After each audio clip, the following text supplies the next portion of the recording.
In honor of St. Francis, yesterday morning we had the blessing of animals, and besides the usual parade of wonderfully groomed dogs and cats, one thing I realized about cats even more is that they don't like water. You try to put water on a cat and they just start hissing and their eyes get really big, and beautiful green eyes on some of them. But we also had a little bit of a menagerie of animals also.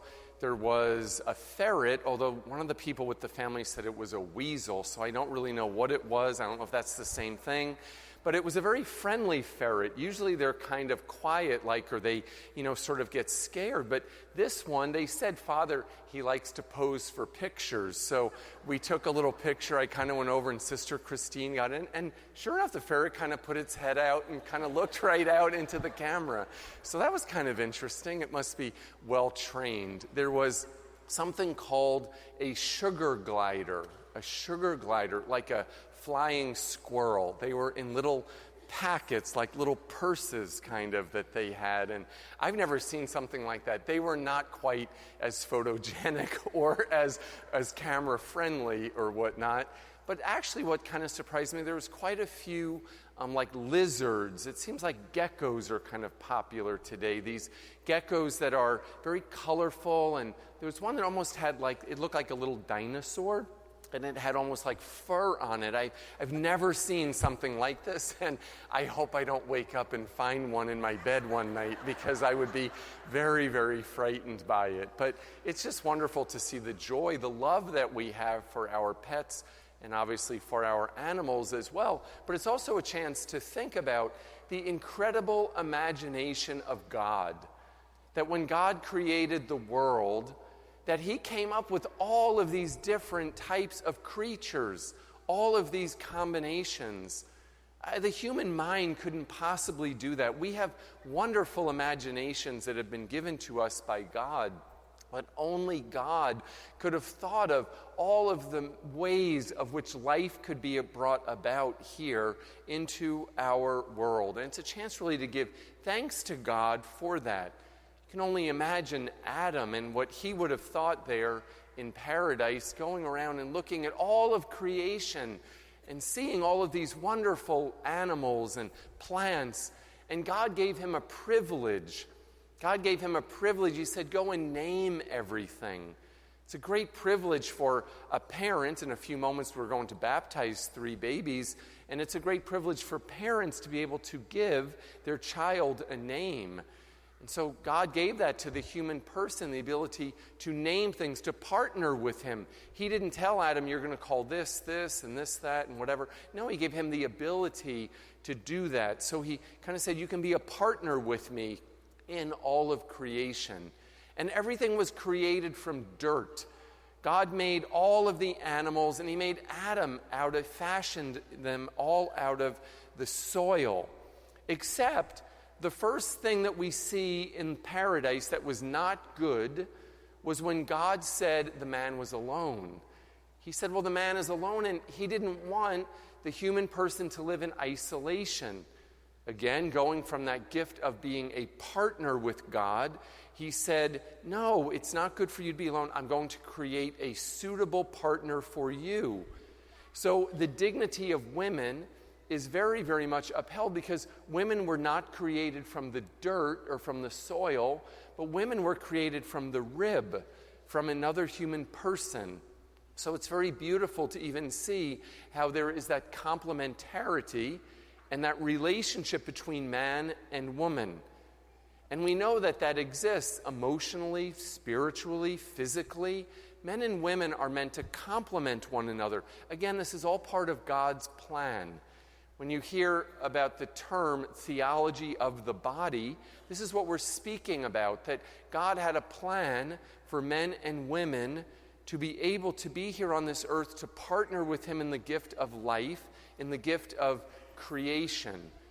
And God gave the human person responsibility, dominion over all of creation. That's a pretty big responsibility. I give you responsibility, dominion over all that has been made. So that is why the human person has a special place in the whole order of creation.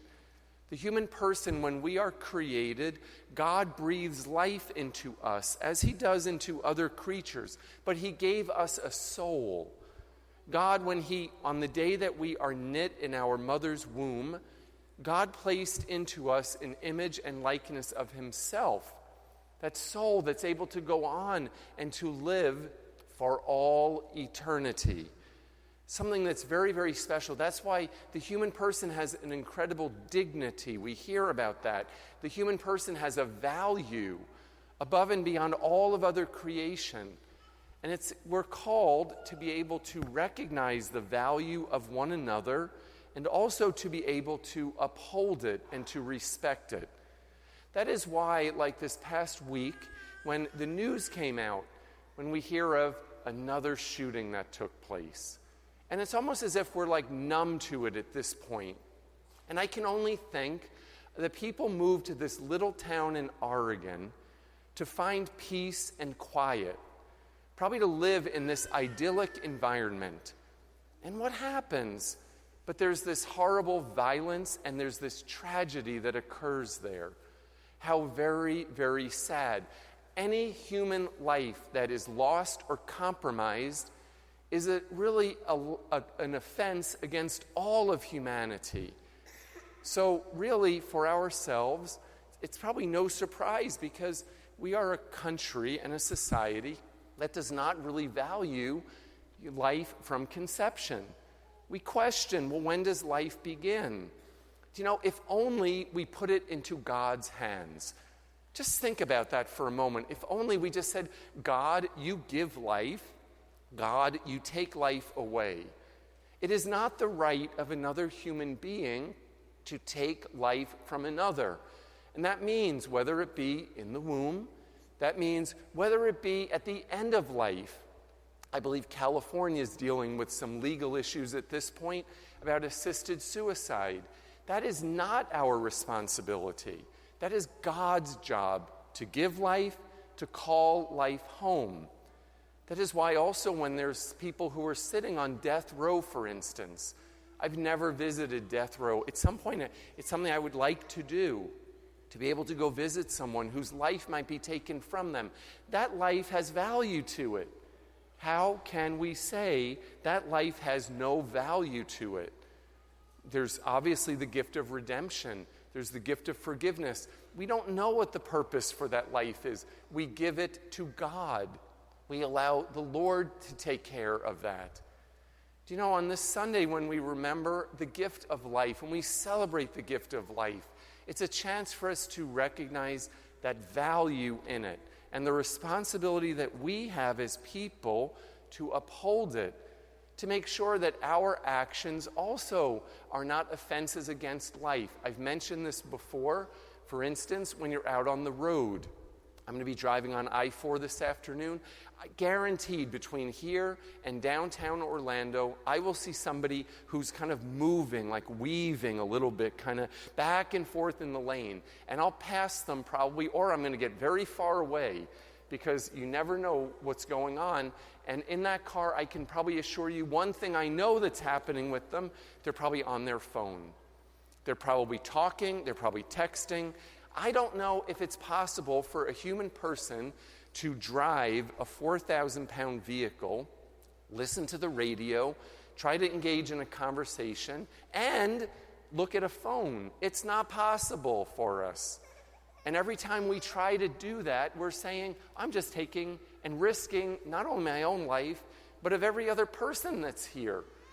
That is an offense against life. It's saying, I don't have a value for my life. I can do it all. Again, we give that to God.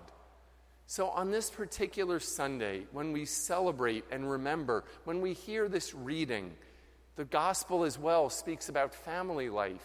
I think it's important for us to remember that whenever there are offenses against life, there's also the opportunity for forgiveness. There's also that opportunity for mercy to be shown. And we hope that we can always take advantage of that and be inviting to be able to remember that if we have sinned, especially against life, we also have that opportunity to receive mercy, to receive God's blessing and God's forgiveness. including in the gift of marriage. That when divorce, very sad, happens in a family, there is that ability for healing. There is that ability for a future. It just doesn't end right there. But in a family, there's the gift of life, and we want that life to go on. That's why we have to pray for family life, especially today. The man was not called to be alone. The man was called to live in relationship. And we pray for those relationships. It doesn't mean that every day in a marriage is made in heaven. Not all marriages are made in heaven. That's why we have the annulment process. It's a chance to be able to look at marriage and to be able to say, yes, there perhaps could have been a better presence of God in this marriage, for us to have a greater understanding of that. So today I ask you, pray in thanksgiving for the gift of life that you have been given. If we can respect our own life, well, then certainly we'll be able to respect the life of others. If we can value and realize what the responsibility is that we have for life, then, and only then, will we be able to recognize and uphold the dignity, especially making sure we even put those in office who respect dignity, who have a like ideology, to say, well, I want others to respect that gift of life. We are called to be witnesses. We are called to be light in the midst of darkness. God called each one of us to bring a light and a witness of our own dignity here to the world. What do we do with it?